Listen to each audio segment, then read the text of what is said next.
Episodio, Diego, del cambio climático que ya hemos visto. Ya hablamos el año pasado sobre la expectativa de que este año hubiera estos fenómenos extremos, y realmente se están cumpliendo, dando por un lado razón o fuerza a los argumentos de los ambientalistas que hablan de un cambio climático, pero también por otro lado a los especialistas en meteorología, que señalan que esto se debe al fenómeno del Niño. Bueno, voy a intentar ordenar un poco todo esto. Lo que ocurrió en estos días es que aquí en San Pablo unas precipitaciones, lluvias, provocaron derrumbe, desplazamientos de tierras y la lamentable muerte de 24 personas, entre ellas también una familia entera que la casa se derrumbó por estar en condiciones precarias, lo que nos lleva también a otro asunto central en el resultado humano de estas lluvias.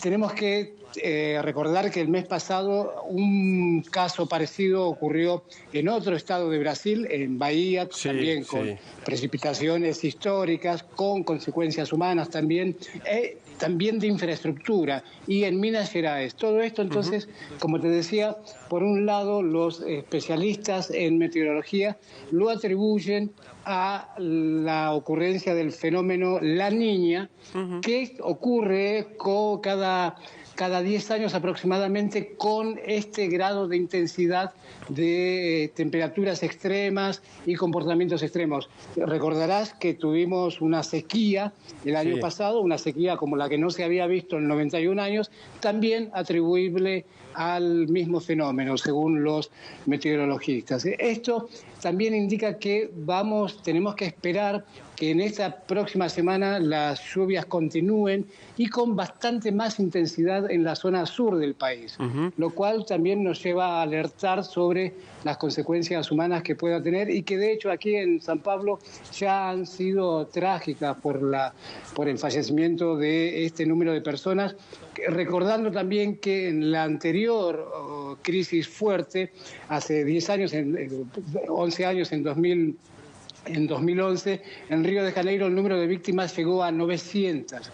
De manera que esto también es un dato, lamentablemente, que nos señala otra realidad, que es la realidad de asentamientos irregulares, porque todas estas zonas donde se produjeron los fallecimientos son zonas alrededor de San Pablo, que es el estado de más población del país, donde ha habido un crecimiento que en algunas ciudades llega al 140% en los últimos 10 años. Entonces, es mucha gente que viene, que llega y que no encuentra las condiciones apropiadas para instalarse, y construye de manera precaria en condiciones, en terrenos que no han sido debidamente acondicionados con medidas de seguridad para poder contener, digamos, esa cantidad de gente. Y esta es la consecuencia, lamentablemente, humana, ¿no?, en vidas humanas que vemos de esa desorganización. Claro, si bien es muy bueno lo que decís, Carlos, porque es cierto, son fenómenos que son imposibles de controlar, de predecir, con la violencia que llegarán, pero a la vez desnudan esta precariedad en la que vive la gente, porque los fallecidos no creo que haya una persona adinerada o una persona de clase media alta, son personas que viven en condiciones casi infrahumanas, y habla un poquito de muchas veces el descuido del Estado, ¿no? Sí, exactamente. Eso es un tema que se está discutiendo ahora. De hecho, el Estado de San Pablo anunció el envío de 15 millones de reales, que esto es equivalente a unos 3 millones de dólares, para contener a los que han sido desplazados de estos lugares, porque, claro, con el derrumbe y con el drenaje de tierras, hay muchas casas que, si bien no han caído, quedaron en una situación de inseguridad bastante notable. Entonces, toda esa gente necesita ser colocada en otros lugares, y el gobierno del Estado ya envió ese presupuesto, ese dinero, para atender a esas personas. Al mismo tiempo, el propio Estado destinó 70 millones de reales, lo que daría unos 20 millones de dólares más o menos, para atender el tema de infraestructura, porque con la cantidad enorme de lluvia que hubo, en 2 días llovió lo que se esperaba que lloviese en todo el mes. Entonces imaginarás que es un volumen muy alto y esto coloca en riesgo también contenedores, al punto de que están evaluando abrir gradualmente las compuertas para desagotar un poco esos contenedores, de manera de evitar que con las lluvias que se espera la tragedia pueda ser mayor aún también. El gobierno nacional está monitoreando el caso y bueno, la perspectiva ahora es que las lluvias continúen y que se agudicen en la zona sur del país, con lo que estamos también en un momento de alerta. Carlos, quiero preguntarte, saliendo obviamente de este tema, por la temporada, cómo la están viviendo. Sabrás que en Argentina es muy buena la temporada turística, tanto de diciembre, pero principalmente lo que ha dejado enero y lo que se viene para febrero. ¿Cómo es allí en las principales ciudades? No tengo los datos exactos, Diego.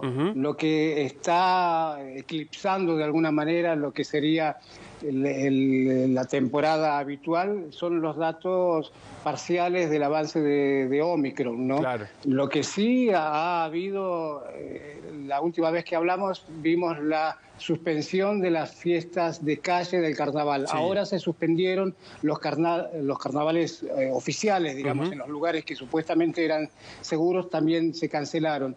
Entonces, esto obviamente que impacta en el desarrollo de la temporada turística. Los cruceros turísticos que estaban frente a Río de Janeiro no pudieron entrar, también por razones sanitarias.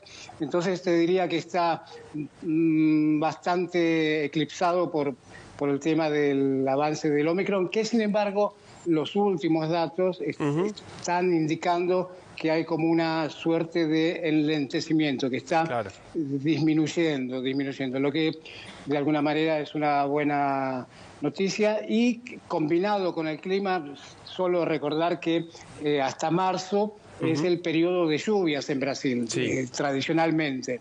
Entonces, lo que de alguna por ahí suena un poco extraño a los oídos argentinos, porque lluvia y calor y playa no son elementos que se combinan muy bien en la idea de verano, ¿no? Pero aquí es absolutamente común. Y quiero preguntarte por último por el clima político, ¿cómo está todo? Porque, acá lo que nos ha llegado es que pareciera estar todo tranquilo en un año que va a ser muy importante, claramente. ¿Qué va a hacer el amigo Bolsonaro? ¿Cómo está todo allí? Todo te diría que está en pleno amasado, como viste cuando uno amasa el pan, que mezcla la harina, la levadura, el agua, y todo, es ese momento, porque justamente están articulándose, tomando posiciones, tanto Bolsonaro como los candidatos que hasta ahora disputarían la elección, que serían Lula, Sergio Moro, el ex gobernador de San Pablo, João Doria, el actual gobernador, y otras figuras del escenario político nacional, no han largado, digamos, efectivamente. Pero está fermentando, comienza la fermentación para continuar con esa imagen. Y todo tiene que ver, todo naturalmente va tiñéndose de la urgencia del calendario electoral. Esto quiere decir que las causas en las que está envolvido el presidente Bolsonaro, causas judiciales, van tomando ya su resolución.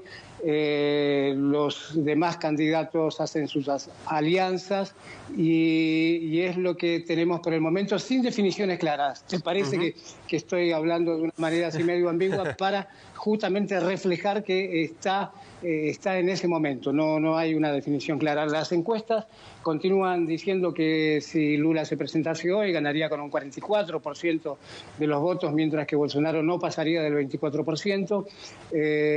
Y es toda una realidad muy dinámica en la que la economía es otro de los ejes que va determinando el perfil de esta campaña, Diego. Carlos, te queremos agradecer, como siempre. ¿Qué temperatura tienen allí a esta hora? A esta hora 24 grados. Está agradable, no hace tanto calor. Bueno, acá tenemos casi 30, así que estamos un poquito más acalorados. Que tengas una buena jornada, gracias como siempre. Igualmente, gracias, saludos San Luis. Que estés muy bien. Carlos Turdera desde Brasil siempre nos trae novedades sobre lo que sucede en